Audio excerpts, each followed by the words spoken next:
আয়োজনকে আমি সাধুবাদ জানাচ্ছি। লেখকদের এই প্রাপ্তিটুকু তাকে আরো অনেক দূর এগিয়ে নিয়ে যায়। তো এই প্রাপ্তির জন্য নিশ্চয়ই আমার দায়িত্ববোধও বেড়ে গেল রবার্ট ফ্রস্টের সেই কবিতার মতো। তাই আমি বলতে চাই, I have my promises to keep and miles to go before I sleep and miles to go before I sleep. আমি সত্যি তাই। আমার বই বের হয়েছে যেমন 57টি, বাংলাদেশ, ভারতের কলকাতা, আগরতলা থেকে। আমি তবুও যখনই একটা পুরস্কার বা একটা সম্মাননা আসছে, আমার মনে হয় আমার দায়িত্বটা আরো বেড়ে গেল।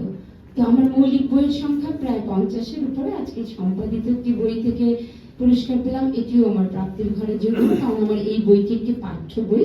এটি বুলবুল ললিতকলা একাডেমি অফ ফাইন আর্টসের ছাত্রছাত্রীরা এটি থেকে তারা ক্লাসের সমস্ত উপকরণ পায়। এটি প্রায় 25 ফর্মার উপরে এই বইটি করা হয়েছে, মানে যাবতীয় যত কিছুই আবৃত্তি শিখতে চায় বা উচ্চারণ সুন্দর করার জন্য।